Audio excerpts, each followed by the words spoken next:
नमस्कार मित्रों और सभी विद्यार्थियों के लिए भी मेरा नमन। और कक्षा 12वीं के जो बच्चे मुझे जानते हैं इंदौर में, उनसे तो मेरा परिचय है। मैं महेंद्र कुमार जैन, मूलतः सागर का निवासी और हिंदी का अध्यापन कराता हूं। और आज इस वीडियो में कक्षा 12वीं आरोह द्वितीय के प्रथम पाठ में आत्म परिचय, जो कि डॉक्टर हरिवंश राय बच्चन जी द्वारा रचित उनकी 2 कविताएं, जिनके बारे में मैंने पहले के वीडियो में सब कुछ बता दिया है, उसका अर्थ मैंने सविस्तार बताया था और उनका कवि परिचय भी कवि का मैंने कराया था। और आज के इस वीडियो में, इस पाठ्यक्रम में, इन दोनों कविताओं के मिले जुले रूप में जो प्रश्न उत्तर हैं उनके बारे में हम बात करेंगे। और आशा करता हूं कि ये सारे प्रश्न जो हैं वो कविता को अगर आपने अच्छे से पढ़ा होगा तो बहुत कुछ आपका चिंतन भी बढ़ा देगा। और उम्मीद करता हूं कि जो बच्चे परीक्षा में बैठेंगे उनके लिए भी ये भाषा काफ़ी उपयोगी होगी। और मैं यहाँ पर आज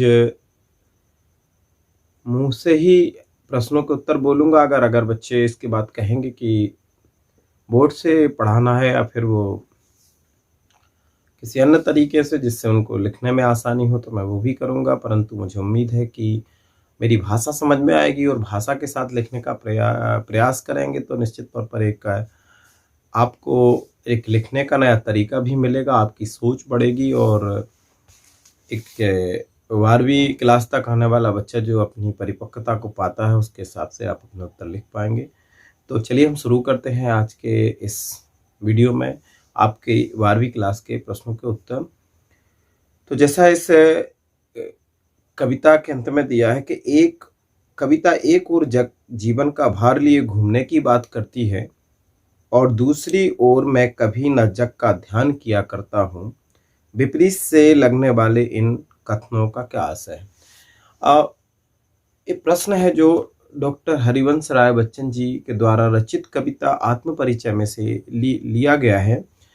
कवि ने एक जगह बात कही कि मैं जग का भार लिए फिरता हूँ, और दूसरी तरफ वो कहते हैं कि ना मैं जग का ध्यान किया करता हूँ। तो जग का भार लिए फिरने का मतलब यहाँ पर कवि का है कि वह दुनिया के जितने भी रिश्ते नाते या जो उनके दायित्व हैं उन सब का निर्वहन करते हुए आगे बढ़ रहा है। यानी उन्होंने सारी चीज़ों को अपने साथ लिया हुआ है, वो पूरी दुनियादारी को समझते हैं, उनके जो कर्तव्य हैं, उनके रिश्ते नाते हैं, उनका अच्छे से निर्वहन कर रहे हैं। और दूसरी तरफ कवि ये कहते हैं कि मैं जग का ध्यान नहीं किया करता हूँ। तो इसका आशय यह है कि वो संसार की प्रपंचों में नहीं पड़ते, उनको संसार से कोई लेना देना नहीं है, वो अपने आप में मस्त रहते हैं और प्रेम रूपी मदिरा को पीकर अपने आप में मस्त हैं। यहाँ पर कभी एक तरफ सारे कर्तव्यों का निर्वहन कर रहा है तो उसके लिए जग का भार शब्द का प्रयोग किया है। दूसरी तरफ वो कहते हैं कि मैं न जग की परवाह किया करता हूँ या मैं न जग का ध्यान किया करता हूँ। यानी उन्हें संसार से कोई लेना देना नहीं है कि कौन क्या कहता है, कौन क्या कर रहा है, कौन उसके बारे में क्या बोलेगा, उससे उन्हें कोई लेना देना नहीं। वो अपने आप में मस्त हैं और अपनी ही मस्ती में वो अपने कार्य करते हैं। तो इस प्रकार से दो अलग अलग लगने वाले कथनों का आशय स्पष्ट है कि एक तरफ कवि को संसार की जितने भी दायित्व उनका ध्यान है और उनका वो भार लेकर के अपने ऊपर चल रहे हैं, दूसरी तरफ उन्हें संसार कि इस चीज़ से कोई लेना देना नहीं है कि कौन व्यक्ति क्या कर रहा है, क्या उनके बारे में कुछ सोचेगा, इसलिए वो संसार की तरफ कोई ध्यान नहीं देते और अपने आप में ही मस्त रहते हैं। तो आशा करता हूं कि यह पहला प्रश्न जो है उसका आंसर आप सभी को समझ में आया होगा और बच्चे अपनी भाषा में लिखने में समर्थ रहेंगे। अब हम बढ़ते हैं दूसरे प्रश्न की तरफ। दूसरा प्रश्न है कि जहां पर दाना रहते हैं वहीं नादान भी होते हैं, कवि ने ऐसा क्यों कहा होगा। दाना रहते हैं मतलब मोह माया जाल जिसको कहते हैं, जहां पर मोह माया जाल फैला हुआ है, यानी उसमें ऐसी चीजें फैली हुई हैं कि जो मोह माया को बढ़ा देती हैं, तो निश्चित तौर पर लोग वहां पर ज्ञानवान होने के बाद भी नादान हो जाएंगे। यानी उन्हें सांसारिकता से छूटने वाली यानी मोक्ष की परिकल्पना उन्हें नहीं दिखाई देगी, वो संसार में ही फंस कर रह जाएंगे। और वो कितने भी विद्वान क्यों ना हो, वो भी उस मोह माया के जाल में फंस करके इसी संसार में भ्रमण करते रहेंगे। तो यहाँ पर इन पंक्तियों के द्वारा कवि ने सांसारिकता से मुक्त होने की बात कही है। सांसारिकता से मुक्त होने की बात ऐसी कि अगर व्यक्ति के अंदर पैसों का लालच है या अन्य किसी मोह माया जाल का अगर लालच आ जाता है तो वह व्यक्ति समझदार होने के बाद भी, ज्ञानवान होने के बाद भी यहीं पर रुक जाता है और वह मोक्ष मार्ग नहीं तलाश कर पाता। इसीलिए कहा है कवि ने कि जहां पर दाना रहते हैं वहाँ नादान भी होते हैं। यानी जो व्यक्ति मोह माया जाल में फंस जाएगा एक बार, तो वह निश्चित तौर पर सांसारिकता से नहीं निकल पाएगा। तो इन पंक्तियों का स्पष्ट आशय है कि मोह माया जाल में फंस करके ज्ञानी लोग भी अपने लिए मोक्ष का मार्ग नहीं तलाश पाते, और जो मोह से दूर हो जाते हैं वो निश्चित तौर पर मोक्ष के पथ पर आगे बढ़ जाते हैं। अब इसके बाद एक प्रश्न और है यहाँ पर कि मैं और जग और कहाँ का नाता। पंक्ति में और शब्द की विशेषता। अब देखिए, जहाँ पर श्लेष अलंकार भी है, यमक अलंकार। श्लेष अलंकार जहाँ पर किसी शब्द, एक ही शब्द के कई अर्थ निकले, यहाँ पर यमक नहीं है, श्लेष अलंकार। ये श्लेष अलंकार मैं और जग और कहाँ का नाता। अब हर बार और शब्द का आशय अलग हो जाता। मैं और, यानी मैं इस संसार जैसा नहीं हूं, मैं और हूं, मैं इस संसार से मुझे कोई लेना देना नहीं है। मैं और जग और कहाँ का नाता। एक बार तो कभी अपने आप को इस संसार से जोड़ने का प्रयास करता है कि मैं अलग हूं, फिर भी संसार और जग और कहाँ, और जग में भी है। कभी कभी इस संसार की जो पूरे कर्तव्यों का निर्वहन उनके लिए करने के लिए संसार में भी डूबे, और कहाँ का नाता। और फिर अगली बार वो कहते हैं कि संसार से मेरा कोई लेना देना नहीं है, इस संसार में मैं अकेला हूँ, मदमस्त रहता हूँ, अपने आप में मस्त रहता हूँ, मुझे संसार से कोई लेना देना। तो इन तीनों जगह पे विरोधाभास करते हुए भी कभी ने अपने आप को इस संसार से बचाते हुए उस ईश्वर की आराधना को स्वीकार किया है जहां से व्यक्ति का कल्याण हो सकता है। तो वो कहते हैं मैं और हूं, मतलब इस संसार में मैं अलग हूं।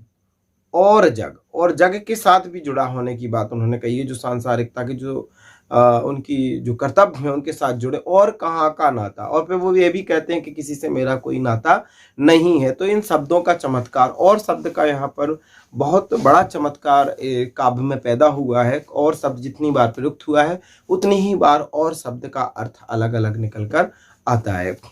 अगली बार, शीतल वाणी में आग के होने का अभिप्राय क्या है। शीतल वाणी में आग होने का अभिप्राय यह है कि कवि का मन अशांत है, उसके अंदर कोई अशांति है। वो जैसे कहते हैं कि मैं रुदन में भी राग लिए फिरता हूँ।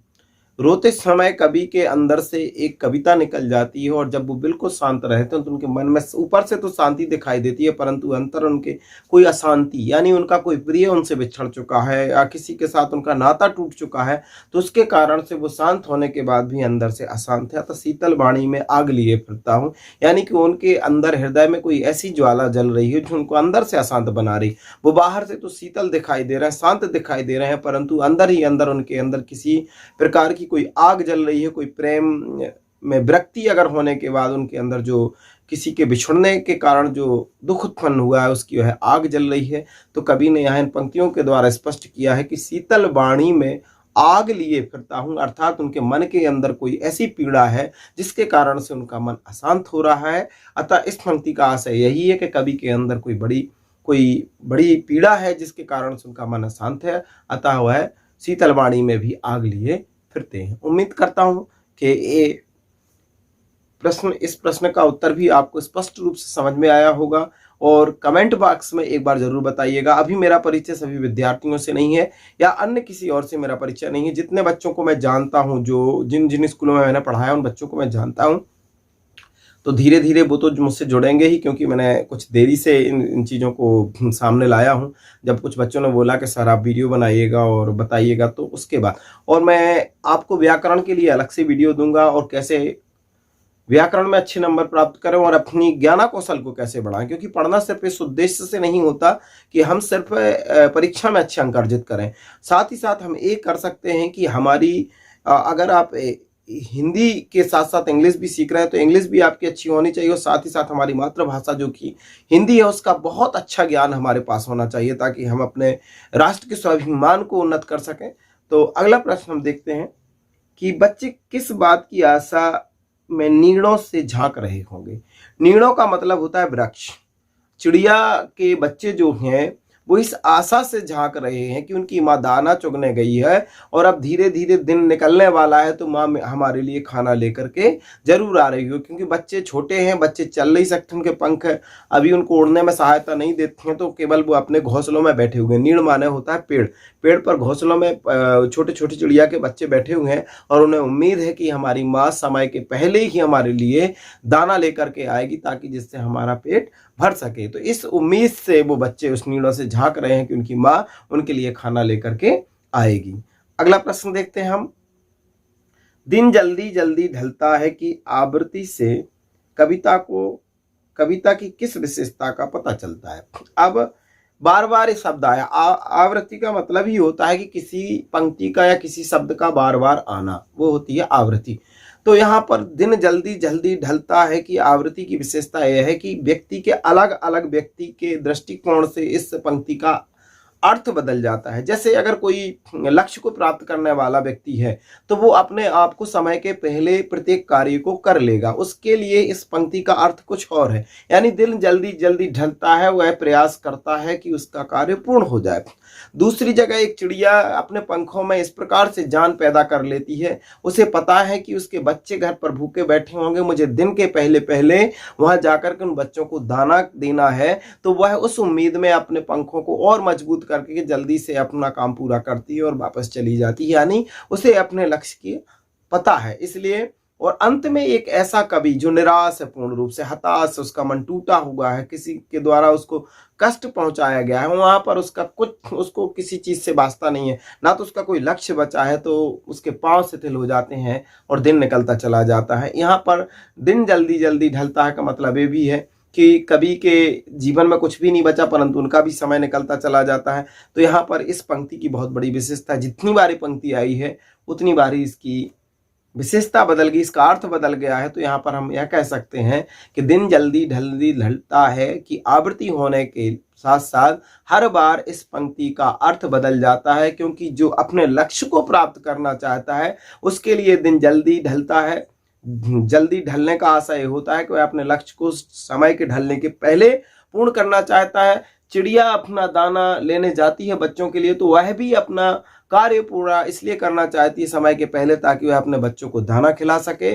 और एक समय एक ऐसा व्यक्ति जिसके जीवन में कोई भी लक्ष्य नहीं है, हताश है, निराश है पूर्ण रूप से, उसका भी दिन निकल जाता है और उस दिन का उसके जीवन में कोई मतलब नहीं रह जाता। तो इस प्रकार से मैं आप सभी से उम्मीद करता हूं कि इन सारे प्रश्नों के उत्तर आप सभी को समझ में आए होंगे। और आत्म परिचय कविता को मैं दोबारा से बता दूं कि आत्म परिचय कविता डॉक्टर हरिवंश राय जी बच्चन जी के द्वारा लिखी गई कविता है। और एक और उनकी कविता है जिसके बारे में मैं चर्चा कर दूं कि दिन जल्दी जल्दी ढलता है, इनके काव्य संग्रह से ली गई है। काव्य संग्रह का नाम है निशा निमंत्रण, जिसमें से एक कविता ली गई है। और इसके अगर कविता के लिए संदर्भ और प्रसंग की अगर बात आ जाती है तो हम प्रसंग के रूप में और संदर्भ में हमेशा कहाँ से पंक्तियां ली गई हैं और इनके कौन रचयिता है उसके बारे में लिखना पड़ता है। तो अगर हम आत्म परिचय की कोई पंक्ति उठाते हैं तो हम लिखेंगे कि प्रस्तुत काव्य पंक्तियां हमारी पाठ्य पुस्तक आरोह द्वितीय के आत्म परिचय नामक कविता से ली गई हैं, जिसके रचयिता श्री डॉक्टर हरिवंश राय जी बच्चन हैं।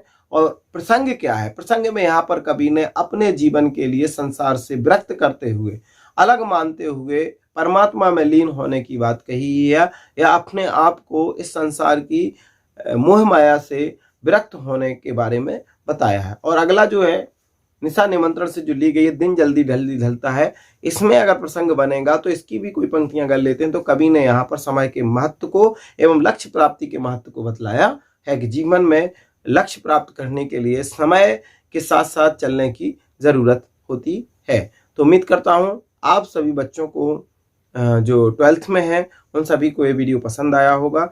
कमेंट के माध्यम से, लाइक के माध्यम से मुझे जरूर बताएं, और जिन्होंने मुझे सब्सक्राइब नहीं किया है वो मुझे जरूर सब्सक्राइब कर लें, क्योंकि अब मैं लगातार आप सभी की सेवा में हमेशा हाजिर रहूंगा। और हर विषय पर, या हर विषय तो नहीं कह सकते, हिंदी पर और जो भी सब्जेक्ट मेरे और रहेंगे तो उन पर मैं प्रत्येक अध्याय या प्रत्येक पाठ का मैं यहाँ पर उल्लेख करता हुआ आप सभी के बीच उपस्थित रहूंगा। तो आज के लिए बस इतना ही। जय हिंद।